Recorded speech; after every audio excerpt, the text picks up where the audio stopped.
Okay, today we're going to do a roasted rib roast. Okay, we have roughly a 6-pound roast, and what I want to do first is I want to create a rub for it. So for the rub, I'm going to do fresh chopped rosemary from my garden, olive oil, cracked pepper, and garlic. Now, you could easily take fresh garlic, chop it up, and put it on.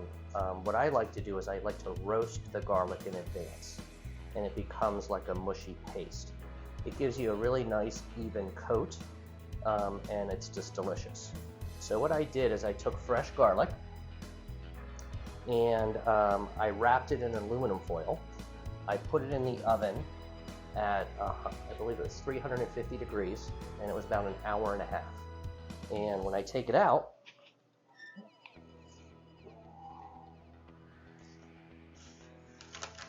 basically, I have the roasted garlic, skin on, and I'm going to start by just squeezing the garlic out of the skin, and it's just a lovely paste. So the garlic is just squeezing out. I'm going to save the skin, and I'm going to use that in my vegetable stock. So you can just see how the garlic is just squeezing out of the skin. And I'm saving it, the skin, for my vegetable stock. The garlic is something you could easily roast a day in advance. And while I'm doing this, I have the oven heating at 500 degrees.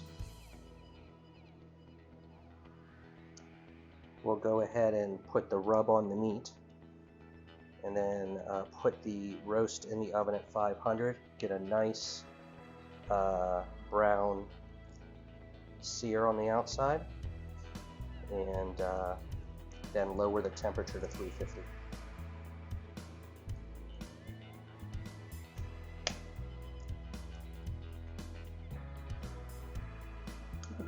Must have quite a sweet sort of flavor, Josh, the roasted garlic. It does.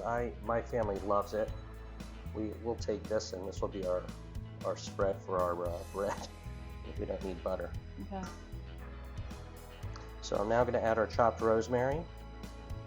That's probably, what would you say, Shelley, about? Half a cup, a bit more. A little bit more than that. So fresh rosemary, olive oil,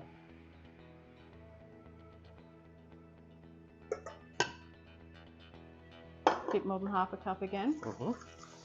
And I'm just going to whisk this up so I get the garlic and the rosemary incorporated. You can just see how that garlic as a paste really kind of just gets immersed in with the rosemary. And that is it. So at this point, I'm going to take my rub and put it on top of my meat after I have the meat in the roasting pan under my vegetables. Okay, so we have peeled carrots. These are going to be nice for flavor for the jus sauce that will kind of develop in the roasting, and I like to eat them. And then celery.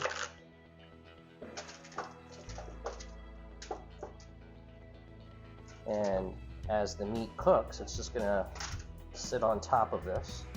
I'm going to take the onions,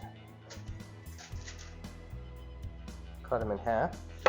That looks like about 5 small onions, Josh. That is 5 to 6. Okay. And then, again, I think it will add flavor to the sauce. And then in addition to that, it's something that I just love to eat.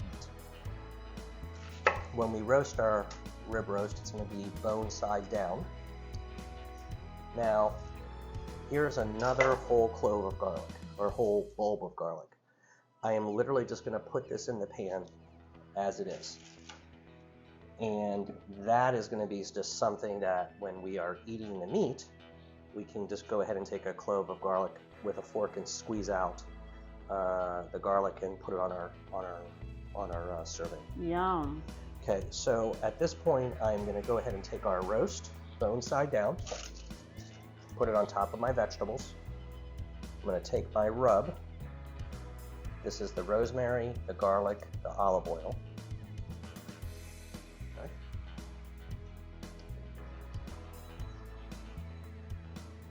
So that will give it a nice coating. So that's only on the top, Josh. You haven't like rubbed it in all over That is correct. That is correct. And I'm going to go ahead and wash my hands, and then we're going to put some cracked black pepper. Okay, so at this point, I'm just going to put a generous portion of cracked black pepper on top of my rub. Now, going back to the roasted garlic, you could easily just use chopped garlic. But what I find is if you use the chopped garlic fresh and not roast it, it could burn on top of the meat. So again, this is just going to really flavor that meat, and you don't have to worry about the garlic burning. I have not put any salt on at this point because the salt will dry out the meat. That is a generous amount of pepper you're using there, Josh. It must be at least 2 teaspoons. I would say maybe even a little bit more than that. And at this point, our roast is ready to go into the oven at 500 degrees.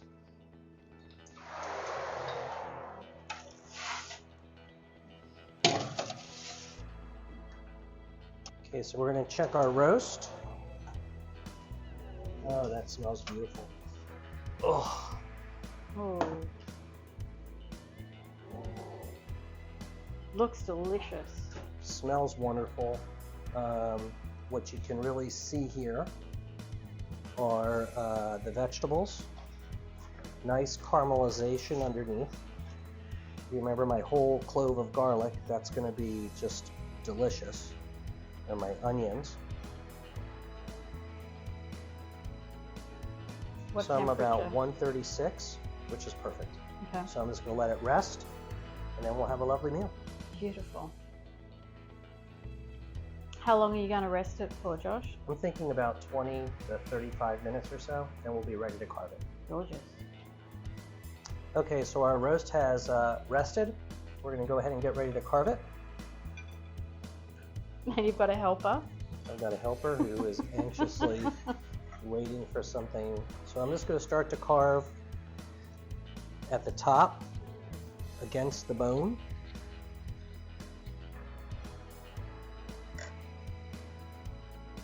And cut the bone off. Save that, the wonderful ribs. Wow. I'm going to move this out of the way. This just smells wonderful.